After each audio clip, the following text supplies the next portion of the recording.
Le Nissan Kick-Play 2025 a beaucoup de plus. Apple CarPlay intégré pour jouer vos tunes préférées, des fonctions avancées de sécurité, un rendement énergétique remarquable, puis même la petite odeur de char neuf qu'on aime tant. Tout ça en plus pour moins. Le Nissan Kick Play 2025 est le véhicule neuf le plus abordable au Québec. Achetez-le à partir de seulement 22 774 $, incluant un rabais à l'achat comptant de 2 600 $. Profitez de cette offre avantageuse chez votre concessionnaire dès maintenant. Jusqu'au 2 mars, des conditions s'appliquent. Détails chez Nissan. Third hour of the Elias Macco Show. Only Canadian music on today's show. Michel Pagliaro there, J'entends frapper. Oh, that's a good one. Okay, we begin this third hour of the Elias Macco Show by welcoming former Quebec Premier Philippe Couillard onto the program. Mr. Couillard, welcome to the show. It's great to make this connection. I know we've been trying for the last couple of shows. Yeah. Great to see you. We were facing technical difficulties, I would say, but we overcame. We have overcome those difficulties. Let's get to what you wrote in the Globe and Mail last week with a colleague of yours. And I got to say, some of the things you wrote last week about are really resonating even more based on this weekend. You talked about why Canada's old playbook for Donald Trump, how it won't save us this time. What do you mean by that? Mm-hmm. Well, at the time, as you know, I was a premier when we had, let's call it Trump 1.0. And, it was the first administration. He was surrounded basically by the same type of people that were there classically.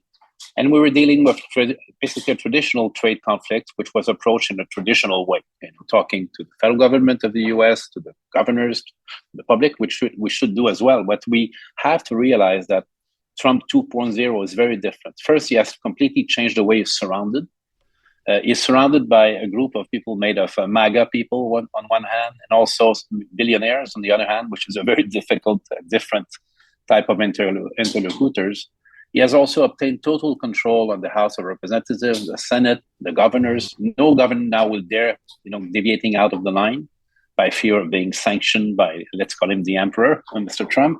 Yeah. So that's a very, very different context. And we still have to do the work, and our job is to protect citizens and businesses and make sure that we would come out of this as well as possible. I think what maybe would be more important today, I see what Mr. Ford did recently, going around the U.S. media, mm-hmm. and talking directly to the American public. This is, I think, what should be done. It's very good to take the phone and call Governor X or Y or call the Secretary of whatever. But, going on CNN or Fox News, for that matter, makes you speak to much more people and maybe carry your message more efficiently. I don't know if you've seen, this just happened in the last half hour, but the news from Mexican President Claudia Sheinbaum, who said Donald Trump has agreed to pause the tariffs for 1 month, and she's sending 10,000 troops to her northern border.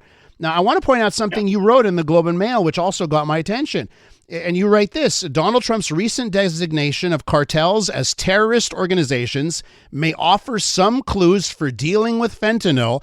And then you also took aim at Canada's lax anti-money laundering rules. So are you saying there that, the drug stuff, the fentanyl stuff really does matter? We got to take it more seriously? Yeah, that's what I said. Of course, we were almost ridiculed the first hours after we published this paper, because people said, what's this fentanyl story? It has nothing to do. It has a lot to do with what's happening right now. Mr. Trump doesn't think like the ordinary or usual U.S. politician. He has his own issues. He has his own ambitions. He has his own destination. And fentanyl is and was an important issue. Now, the way it has to be addressed is multiple. On the financial networks, it was actually something that was said by one of Trump's advisors, that he actually was blaming Canada for part of the fentanyl issue, which is a big exaggeration, by the way, because Canada, as you know, we are responsible for less than 1% of the traffic on the border. But he was saying that, the money laundering episodes that we've seen in Canada in the recent month or years, mm-hmm. Basically have contributed to create these cartels or these cartel associates in Canada that are part of the system. And this is the problem with politicians like Mr. Trump. A lot of what they say doesn't make sense at all. I'll be very clear about this. But there's often a nugget of truth in what they say. And you have to be able to find that nugget and work on it. And I think this is why Mexico is getting what it gets now, because they said, okay, I accept that. I will work on it. I think the fentanyl thing is something we have to work on it. Border security is something we certainly have to work on in a visible way. And then, will it lead to the same result? Maybe, we'll see. But at the same time, look, we cannot be threatened on a permanent basis. It's not good to be told, it's going to be suspended for 1 month. Okay, what happens next month, 2 months from now? Yes. It's even worse. It's even worse in some way because you create even more uncertainty. It's like a cloud. It's like a cloud that just hovers above you and won't go away. Yeah. The other thing that he said that is true is that we have not lived up to our defense responsibilities in terms of investment. Both internally, if you look at the state of our forces, and also in international organizations like NATO. He's right to point it out. And this is something that is within our reach to correct. Probably not in one day because it's a large amount of money and we probably need to do it progressively. But I would say a strong commitment to act on the fentanyl issue, on border security, and on defense investment would go a long way. Now, Mr. Trump is not your usual client.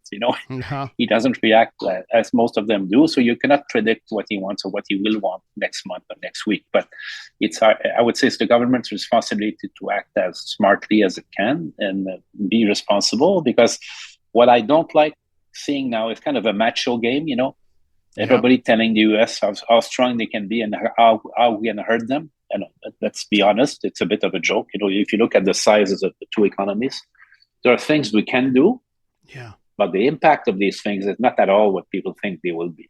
At some point, we will even be struck by our own initiatives. For example, if we impose counter tariffs, then we become the recipient of the tariff problem on our side once we import things from the States. So it kind of compounds the issue at the same time. I agree that politically they had to be seen doing something.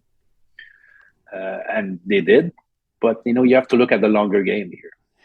Because let's say that Trump gets really angry at us, really, really mad at us, and he upgrades a tariff war. What do we do? What do we have in our quiver to answer that? We have to be a bit more strategic, and that's what we say in the last lines of the text that you talked about. We have to be more strategic in how we deal with this and not purely tactical. Answering this by that and this by that.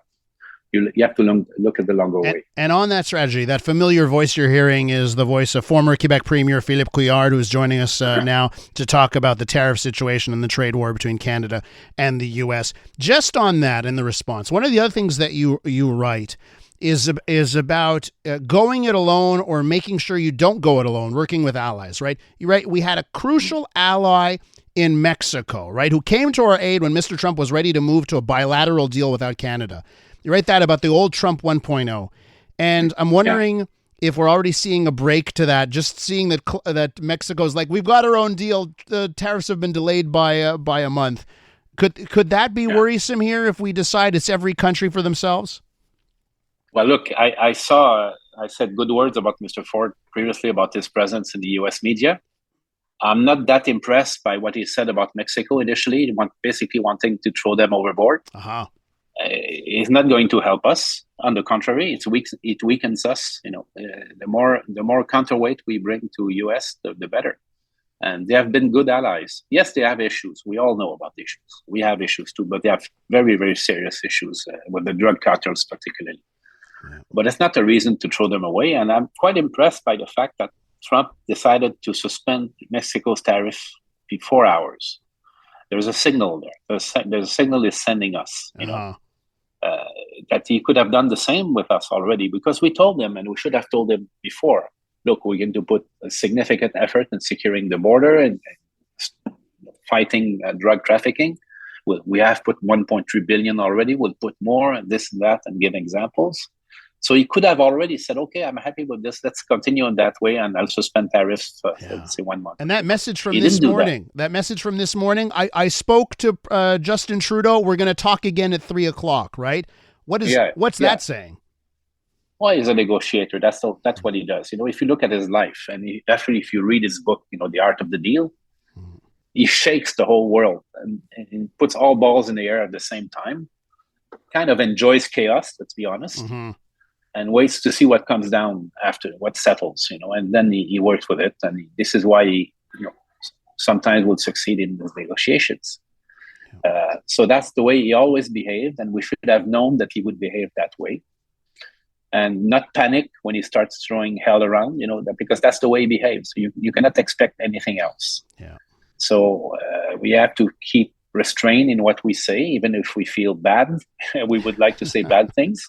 Yeah. Self-control is an important quality in life, and we have to use it here. And diplomacy will be easier and better for us than threatening the U.S. giant with sanctions, which at the end, will be suffering from it as well. There will be no winner. U.S. will suffer too, and I think part of the solution here will come from within the states.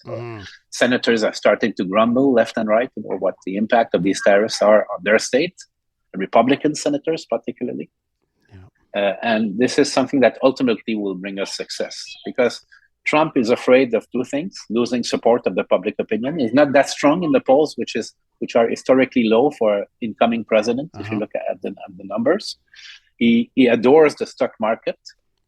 Yes. And he sees it as a surrogate and a way to evaluate his performance. Yes. So if there's a crash, he doesn't like it at all. And this will make him, I wouldn't say panic, but react very, very significantly. The perspective of being tagged as responsible for a stock market crash is something that will terrify him. So that is something that will happen. Mr. Couillard, I got to ask you here, and I have to wrap up, but some of our listeners miss you. They're very happy to hear your voice on the air. I just got to wrap up here. No, I'm not going back. I'm not going back. I was going to ask you if you missed them, if you missed the political game. No, huh? No, look, the way I say it, the way I would say it again is, look, I miss policy, not politics. Gotcha. Well, listen, keep writing about policy, because I really appreciated reading your take in the Globe and Mail last week. Thanks so much. Good. Have a good day. That's former Premier of Quebec, Philippe Couillard.